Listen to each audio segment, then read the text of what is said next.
ಮಾಡಿ ಅದರ ಮುಖಾಂತರ ಪ್ರತಿಭಾ ಪುರಸ್ಕಾರ ಕಾರ್ಯಕ್ರಮವನ್ನು ನಮ್ಮ ತುಮಕೂರು ಜಿಲ್ಲಾ ಘಟಕ ಕರ್ನಾಟಕ ಕಾರ್ಯನಿರತ ಪತ್ರಕರ್ತರ ಸಂಘದ ಅಡಿಯಲ್ಲಿ ಇವತ್ತು ಕಾರ್ಯಕ್ರಮ ಹಮ್ಮಿಕೊಂಡಿದ್ದೀವಿ. ಇದಕ್ಕೆ ಒಂದು ಟ್ಯಾಗ್ ಅನ್ನು ಕೊಟ್ಟಿದ್ದಾರೆ, ಅಕ್ಷರ ನಿಧಿ ಅಂತ ಹೇಳಿ. ಅಂದರೆ ಈ ಪತ್ರಕರ್ತರ ಮಕ್ಕಳಿಗೆ ಒಂದು ಪ್ರತಿಭಾ ಪುರಸ್ಕಾರದ ರೂಪದಲ್ಲಿ ಯಾರು ಒಳ್ಳೆಯ ಮಾರ್ಕ್ಸನ್ನು ತಗೊಂಡಿರ್ತಾರೆ ಅಂಥವ್ರನ್ನ ಕರೆದು ಒಂದು ಗೌರವ ಕೊಟ್ಟು ಒಂದು ಉತ್ತೇಜನ ಕೊಡುವಂಥ ಕಾರ್ಯಕ್ರಮದಲ್ಲಿ ಭಾಗವಹಿಸ್ತೇವೆ. ಈ ಕಾರ್ಯಕ್ರಮ ಆಗಬೇಕು ಅಂತ ಹೇಳಿದ್ರೆ ಬಹಳ ಕಷ್ಟ. ಯಾಕೆಂದರೆ ಯಾರು ಸ್ಪಾನ್ಸರ್ಸ್ ಇರಬೇಕು. ಸ್ಪಾನ್ಸರ್ ಇದ್ರೆ ಮಾತ್ರ ಈ ಕಾರ್ಯಕ್ರಮ ಒಂದು ಅರ್ಥಪೂರ್ಣವಾಗುತ್ತೆ, ಒಂದು ಯಶಸ್ವಿಯಾಗಿ ಆಗುತ್ತೆ. ಅದಕ್ಕೆ ಇದಕ್ಕೆ ಪ್ರೇರಣೆ ಕೊಟ್ಟಿರುವಂಥವರು ನಮ್ಮ ಜಿಲ್ಲಾ ಉಸ್ತುವಾರಿ ಸಚಿವರು ಮತ್ತೆ ಗೃಹ ಸಚಿವರು, ಸಜ್ಜನ ರಾಜಕಾರಣಿಗಳು, ಶಿಕ್ಷಣ ಕ್ಷೇತ್ರದಲ್ಲಿ ಅಪಾರವಾದ ಕೆಲಸವನ್ನು ಮಾಡ್ತಾ ಇರುವಂಥ ನಮ್ಮ ಜಿಲ್ಲಾ ಉಸ್ತುವಾರಿ ಸಚಿವರಾದ ಜಿ ಪರಮೇಶ್ ಅವರು ಒಂದು ನಿಮಗೆ ಒಂದು ಉತ್ತೇಜನವನ್ನು ಕೊಟ್ಟು ಒಂದು 25 ಲಕ್ಷ ರೂಪಾಯಿನ ನಾನು ನಿಮಗೆ ಕೊಡ್ತೇನೆ.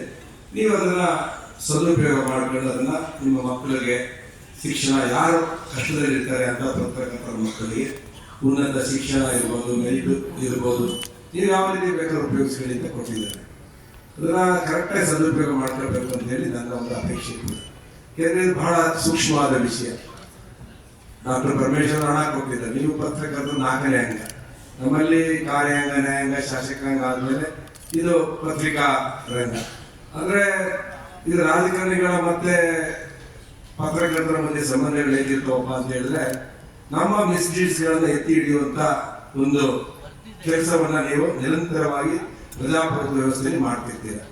ಅಂದರೆ ಇವರು ರಾಜಕಾರಣಿಯಾಗಿ ಕೊಟ್ಟಿದ್ದಾರೆ ಅಂತ ನಾನಂತೂ ಅನ್ಕೊಂಡಿದ್ದೆ. ಪರಮೇಶ್ವರ್ ಅವರೇನು ಯಾವುದನ್ನು ಭ್ರಷ್ಟಾಚಾರ ಆಗಲಿ ಮತ್ತೊಂದಾಗಲಿ ಯಾವುದೇ ಸ್ಕ್ಯಾಮಲ್ಲಿ ಇನ್ವಾಲ್ವ್ ಆದವರಲ್ಲ. ನಾನು 25-30 ವರ್ಷ ರಾಜಕಾರಣದಲ್ಲಿ ನೋಡಿ ನನ್ನನ್ನು ರಕ್ಷಣೆ ಮಾಡಿ ಅಂತಂತೂ ಏನು ಸಹಕಾರ ಕೊಟ್ಟಿಲ್ಲ. ಆದರೆ ನಿಮ್ಗೆ ಒಳ್ಳೇದಾಗಲಿದೆ ಕೊಟ್ಟಿದ್ದಾರೆ. ಯಾಕೆಂದ್ರೆ ಪತ್ರಕರ್ತ ನಾವು ನೋಡ್ತೇವೆ, ಸಾಕಷ್ಟು ಜನ ನನಗೆ ಬಹಳ ಜನ ಸ್ನೇಹಿತರಿದ್ದಾರೆ. ನಾನು ವಿದ್ಯಾರ್ಥಿ ನಾಯಕನಾಗಿದ್ದಾಗ ಸೆನೆಟ್ ಸಿಂಡಿಕೇಟ್ ಮೆಂಬರ್ ಆಗಿದ್ದಾಗ ನಿರಂತರವಾಗಿ ಸಂಪರ್ಕಗಳನ್ನು ಇಟ್ಕೊಳ್ತಾ ಇದ್ದೇನೆ. ಪತ್ರಕರ್ತರ ಮಧ್ಯೆ ನಮ್ಮ ಯೂನಿವರ್ಸಿಟಿ ಸಮಸ್ಯೆಗಳು, ಅಲ್ಲಿರುವಂಥ ಇನ್ಸ್ಟಿಟ್ಯೂಟ್ಗಳನ್ನ ಪತ್ರಿಕೆ ಮುಖಾಂತರ ಬಳಸುವಂಥದ್ದು ಎಲ್ಲ ಮಾಡಬೇಕಾದ್ರೆ ನೋಡಿದ್ದೆ, ನಾವು ಹತ್ತಿರದಿಂದ ನೋಡಿದ್ದೆ.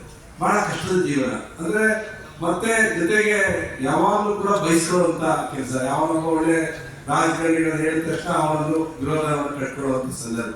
ನಿಮ್ಗೆ ಎನ್ನುವಿಗಳೇ ಜಾಸ್ತಿ. ಯಾವಾಗಲೂ ನಿಮಗೆ ನಿಜವನ್ನು ಬರೆದಾಗ ನಿಮಗೆ ಸಾಕಷ್ಟು ಎನ್ನುವಿಗಳನ್ನು ಸೃಷ್ಟಿ ಮಾಡ್ಕೊಳ್ಳೋದು ಒಂದು ಭಾಗ. ಆದರೆ ಸಂಬಳ, ಎಷ್ಟೋ ಜನ ಕೂತದ ಪತ್ರಕರ್ತರ ಪಾಪ ಸಂಬಳನೇ ಇರೋದು. ಅವ್ರ ಜೀವನ ಅವರೇ ನೋಡ್ಕೋಬೇಕು, ಅವರೇ ಬರೀಬೇಕು. ಕೊಟ್ಟಿದ್ದೇನೋ ಸಂಭಾವನೆ ಒಂದು 3,000 5,000 ಕೊಡ್ತಾ ಇದ್ರು. ಅಂತ ಕಷ್ಟದ ಪರಿಸ್ಥಿತಿ ನಿಮ್ಮ ಮಕ್ಕಳು ಓದಿಸೋದು ಇನ್ನೂ ಕಷ್ಟದ ಕೆಲಸ. ನಿಮ್ಮ ಮಕ್ಕಳು ಏನಾದರೂ ಇಂಜಿನಿಯರಿಂಗು, ಮೆಡಿಕಲ್ಲು, ಒಂದು ಪ್ರೊಫೆಷನ್ಸ್ ಕೋರ್ಸ್ ಹೋಗ್ಬೇಕಾದ್ರೆ ಬಹಳ ಸವಾಲುಗಳನ್ನು ಎದುರಿಸ್ತಾರೆ ಮಕ್ಕಳು. ತುಂಬಾ ಕಷ್ಟದ ಕೆಲಸ. ಆಮೇಲೆ ಸಮಯನೂ ಕೊಡೋಕ್ಕಾಗಲ್ಲ ಮಕ್ಕಳಿಗೆ. ರಾತ್ರಿ ಎಷ್ಟೋ ಗಂಟೆ ಪ್ರೋಗ್ರಾಮ್ ಇರುತ್ತೆ, ಕಾಯ್ತಾ ಕೂತ್ಕೋಬೇಕು. ನಾವು ಕೆಲವು ರಾಜಕೀಯ ಕ್ಷೇತ್ರದ ಕಾರ್ಯಕ್ರಮಗಳಲ್ಲಿ 1 ಗಂಟೆಯಿಂದ 4 ಗಂಟೆಗೆ ಬರ್ತೀವಿ ನಾವು. ಆದರೂ ಬಂದು ಕಾಯ್ದು ಬರ್ಕೊಂಡು ನೀವು ಕರೆಕ್ಟ್ ಟೈಮ್ ಕಳಿಸ್ಬೇಕು. ಸರಿಯಾದ ಕಳಿಸಿದಾಗ ಅವ್ರು ಮೇಲ್ಗಡೆ ಮುಂದೆ ತೆಗೆದು ಹಾಕ್ಬಿಡ್ತಾರೆ. ಎಲ್ಲರ ಮಧ್ಯೆ ಜೀವನ ಮಾಡುವಂಥದ್ದು ಒಂದು ಸವಾಲಿನ ಕೆಲಸದಲ್ಲಿ ನೀವು ಮಕ್ಕಳ ಒಂದು ಭವಿಷ್ಯವನ್ನು ರೂಪಿಸುವಂಥ ಕೆಲಸ ಬಹಳ ಕಷ್ಟ. ಮಕ್ಕಳ ಭವಿಷ್ಯನೇ ನಮ್ಮ ಜೀವನ ಅಂದರೆ ನಮ್ಮ ಮಕ್ಕಳ ಭವಿಷ್ಯ. ಅಂತ ಒಂದು ಸಂದರ್ಭದಲ್ಲಿ ಪರಮೇಶ್ ಸಾಹೇಬರು ಬಹಳ ದೊಡ್ಡ ಮನಸ್ಸು ಮಾಡಿ ದೊಡ್ಡ ಮೊತ್ತವನ್ನು ನಿಮ್ಗೆ ಕೊಟ್ಟಿದ್ದಾರೆ.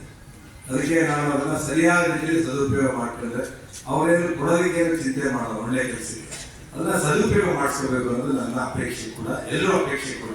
ಅದರಿಂದ ಆ ನಿಟ್ಟಿನಲ್ಲಿ ಪತ್ರಕರ್ತರ ಸಂಘ ಕೆಲಸ ಮಾಡ್ತೀವಿ. ತುಮಕೂರು ಜಿಲ್ಲೆಯಲ್ಲಿ ನಾನು ಇಲ್ಲಿ ಬಂದಿರೋ ನಮ್ಮ ಮಕ್ಕಳಿಗೆ ನಿಜವಾಗ್ಲೂ ಕೂಡ ತಾಯಿ ತಂದೆ ಕಷ್ಟ ಮಕ್ಕಳಿಗೆ ಗೊತ್ತಿರೋದು. ಈ ಕಾಲದ ಮಕ್ಕಳಿಗೆ ತಂದೆ ತಾಯಿ ಕಷ್ಟ ಗೊತ್ತಿರೋದು. ಎಷ್ಟು ಜನರ ಹತ್ರ ಪತ್ರಕರ್ತರಾಗಿ ಇವರು ಬಯಸ್ಕೊಂಡಿರ್ತಾರೆ. ಎಷ್ಟು ಕಡೆ ಸಮಯ ನಿಮಗೂ ಕೊಡೋಕ್ಕಾಗದೆ ಎಲ್ಲವನ್ನ ತ್ಯಾಗ ಮಾಡಿ ನಿಮ್ಮ ಭವಿಷ್ಯ ರೂಪಿಸೋದಕ್ಕೆ ತಾಯಿ ತಂದೆ ಬಹಳ ಶ್ರಮ ಆಗ್ತಾರೆ.